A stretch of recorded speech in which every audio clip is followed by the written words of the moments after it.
Hey all, it's David Ducker coming back at you, and today I'm going to be talking about villain types, the evil ace. So what is the evil ace? Let's start by defining him. He is the evil version of the ace. So what is the ace? The ace in the place. The ace is the Marty Stew, the Mary Sue. He is the best of the best, the cream of the crop, the man to outshine all other characters in the story. It's a boring, invincible hero.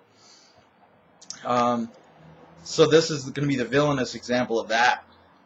And right off the bat, I can tell you I don't use the ace, and I don't use the evil ace in my games. And there's nothing wrong with them. It's just they're very easy to do poorly. They're very easy to steal the spotlight away from the players. They're very easy to total party kill them, or make them look like the GM's pet character. There's a lot of problems they can cause if they're done poorly. Now, it doesn't make them bad, though. There's a lot of good uses for them. There's a lot of good examples in fiction. So again, the ace, he's the guy who's stronger than the strong guy, tougher than the tough guy, faster than the fast guy. He's a better leader than the grizzled veteran, the grizzled veteran who's got years under his belt leading men and troops, but somehow the ace is better than him. And he's better than all these other guys too. So if you look at like Sherlock Holmes, Doc Savage, if you look at Superman, you look at John Cena, these are the guys who are going to come in and really steal everyone's thunder.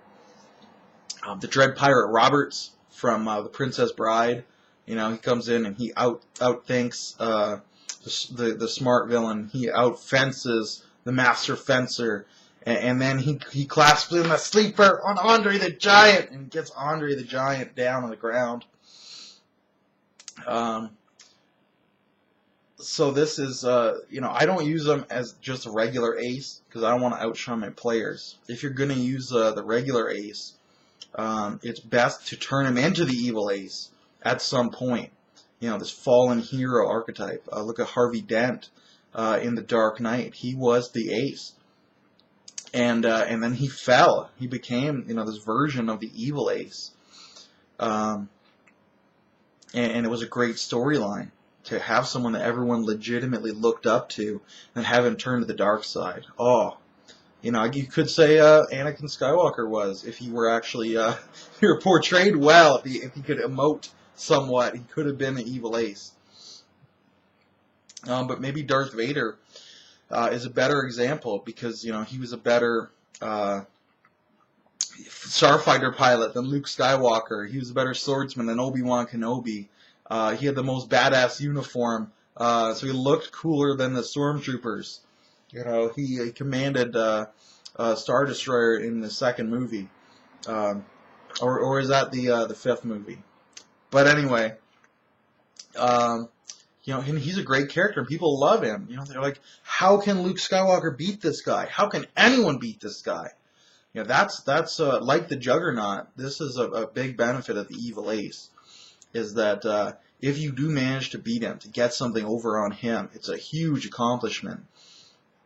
Bane is another example. I mean, Batman is completely outclassed in every area by Bane. So Bane is Batman's evil ace. I mean, compared to Superman, he's not much, but in that universe, Bane's an evil ace. Look at Superman, and then let's bring in General Zod. Zod can do everything Superman can, but more, because he's a trained fighter. He's got an army to draw on. He's got spaceships.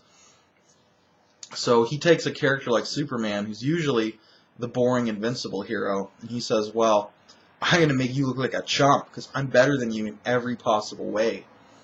So now, all of a sudden, Superman's an underdog. How awesome is that? It's like this big role reversal.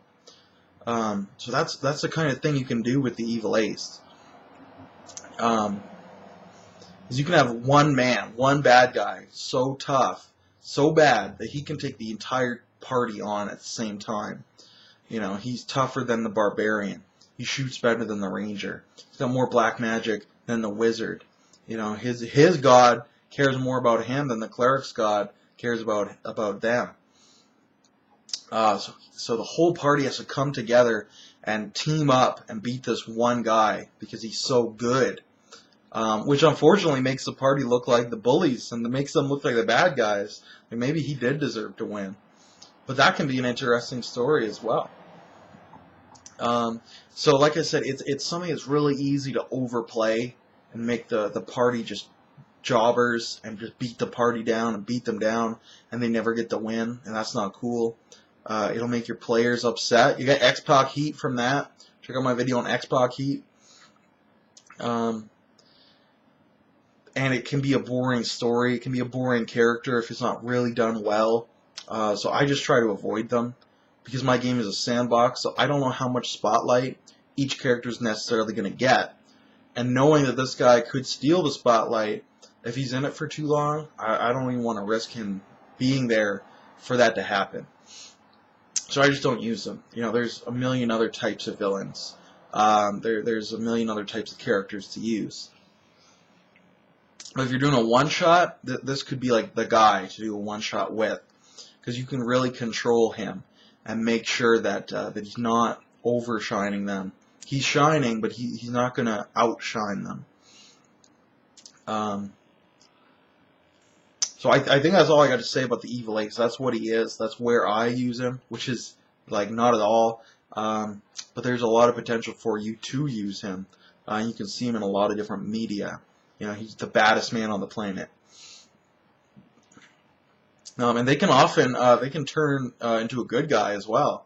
You know, if you look at the Green Ranger from Power Rangers, oh, it's an evil Power Ranger, and he's better than all the other Rangers put together. Oh, and you know, and that starts to get really cool. You're like, oh, this guy's awesome.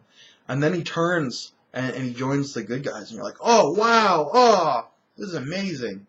Unfortunately, he's going to outshine them forever after that. You know, so you got to be really, really careful what you're doing with the Ace or the Evil Ace. It's a difficult character to use well. It's an easy character to abuse. So I'd love to hear if you've seen Evil Ace or just an Ace in your game. If your GM has brought in this Mary Sue, the Marty Stu character, and you couldn't get out from under him, if he used it poorly, I'd love to hear that story.